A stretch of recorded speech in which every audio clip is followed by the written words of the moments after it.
What price would you pay for eternal life? For one woman, the answer was everything she'd ever known, everyone she'd ever loved, and the very earth beneath her feet. In ancient China, when emperors rule with absolute power and gods walk among mortals, a woman named Chang'e makes a choice that echoes through 5,000 years of history.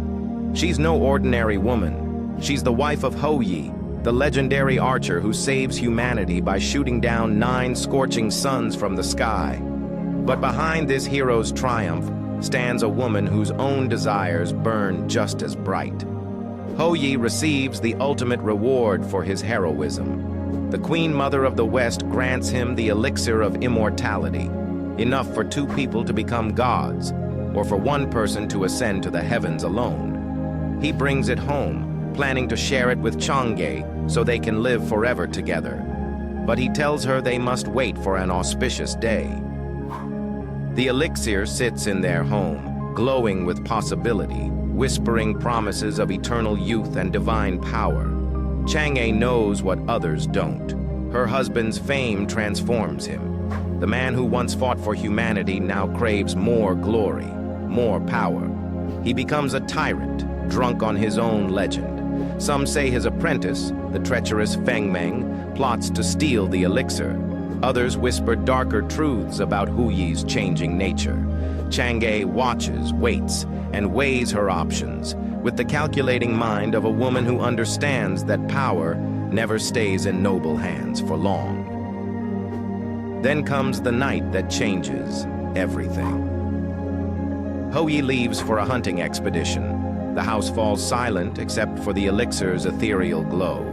Whether Feng Meng breaks in with violent intent or whether Chang'e simply sees her moment of liberation, history records what happens next with crystalline clarity. She takes the vial. She drinks. The liquid burns like starlight through her veins.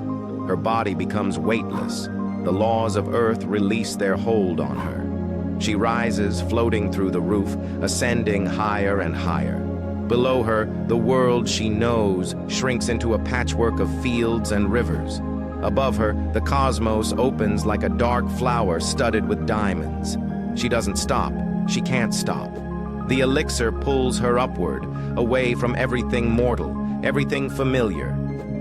She lands on the moon, that pale companion that has watched over humanity since time began. Here, in this realm of silver dust and eternal silence, she discovers the true cost of her choice. The palace that materializes around her is magnificent beyond description, with jade pillars and pearl-inlaid floors. But it's empty, utterly, completely empty. Her only companion is a jade rabbit who pounds medicine with a mortar and pestle, working on an antidote that will never come. Chang'e becomes the moon goddess, worshipped by millions, her beauty frozen in eternal perfection. She watches the earth turn below, sees dynasties rise and crumble, witnesses countless mid-autumn festivals where families gather to honor her with moon cakes and prayers.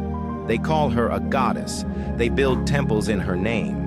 But she's a prisoner in paradise, trapped by her own ambition, her own desperate grab for power and immortality. The poets write that she regrets her choice, that she longs for her husband and the mortal life she abandoned. But others see a different truth. They see a woman who chose freedom over tyranny, who took power into her own hands when the world offered her none. She stole immortality rather than waiting for it to be given. She chose solitude over subjugation. Here's what the ancient texts don't tell you. Some versions say Hou Yi never forgives her, that he builds a temple to his lost wife filled with her favorite foods, creating the Mid-Autumn Festival from his grief. But other versions whisper that Chang'e's theft saves the elixir from far worse hands, that her sacrifice protects humanity from a dictator who would have ruled forever. Every year, when the moon hangs full and bright in autumn skies, millions look up and see her there, the woman who dared to steal immortality, the woman who traded everything for power, the woman who dances alone in her lunar palace, neither fully victim nor villain, but something far more complex. Chang'e's eternal moon dance reminds us that the most dangerous power isn't always wielded through charm or seduction. Sometimes it's seized in one desperate, irreversible moment. And sometimes the prison we create for ourselves shines more beautifully than any freedom we've ever known.